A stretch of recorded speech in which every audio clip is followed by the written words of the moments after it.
Man, it feels like forever since I've picked up a new gaming mouse for review, because honestly, the whole gaming mouse industry at the moment has been lacking a bit of creativity and innovation. We had that big wave of lightweight mice hype, which saw plenty of new offerings hit the table, but things have really grown a bit stale since then, at least for me. But this mouse, now this is really interesting. This right here is called the G-Wolves HSK, and it's the same company that brought us great mice like the Skull Mini, and the Hardy.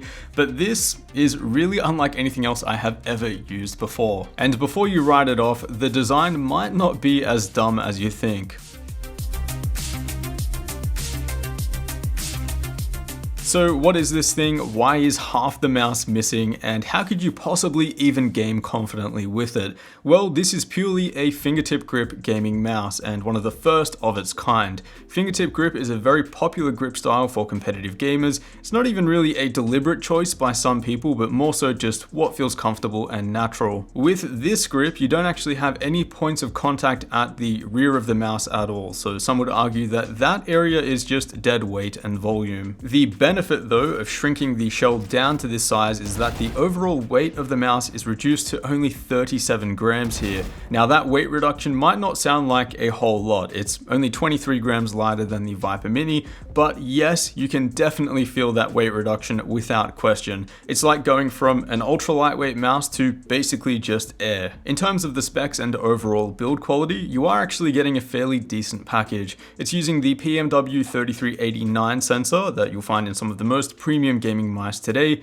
It uses a fairly light sleeved cable, although I would prefer if it was a bit thinner and lighter, and the scroll wheel is nice and rigid with defined steps. However, my sample did have something loose within the shell, which is kind of annoying. This is just a sample at the end of the day, so hopefully this doesn't occur on any retail models. Overall though, really happy with how the mouse and the buttons feel.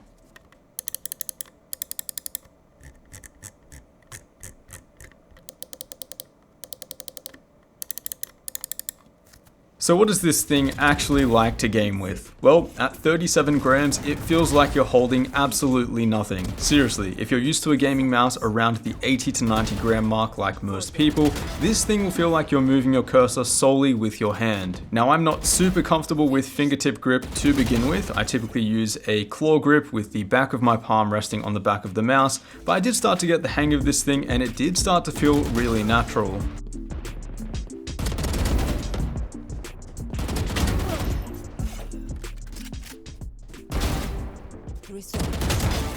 And I think the best approach to using a gaming mouse like this is to just completely forget what you're using and focus on what matters, which is the game. Because if you start to think about half the mouse missing, then that's just going to distract you and throw everything off. After all, this shouldn't feel too different from fingertip gripping a Model O- or an Ultralight 2.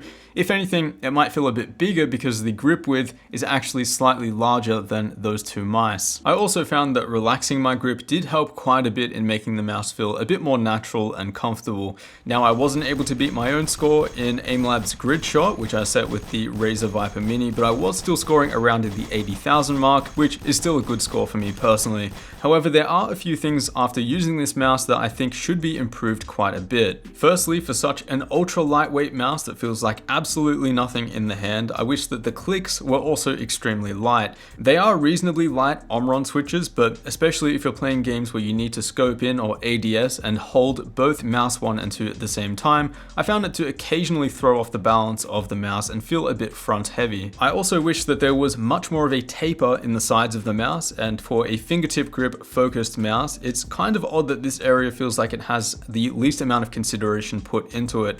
Mice like the Viper Mini and Model O- are really comfortable for fingertip grip for this reason. And lastly, the overall coating of the mouse feels a bit cheap in my opinion, and I'd love to see this with a nice grippy coating from something like a Zowie S2 or Viper. That really matters when you only have so much contact with the mouse. And of course, the ultimate question, how much does that reduced weight actually improve your gameplay and your aim potential? Because with most pros picking up something like the G Pro Wireless, which is an 80 gram mouse, this is probably not the factor that's going to take you to the next level. In fact, most of you could probably get 99% of the way there with something like this. I'm not saying that lighter mice don't improve improve your aim potential, but the key word there is potential, and most of us are nowhere near the potential where something like this would actually make a difference. But if you are someone who absolutely can't get enough of lightweight gaming mice and you exclusively use a fingertip grip, then this might be something to consider. I believe it does have a really high skill ceiling and in the right hands could lead to some incredible god level aim,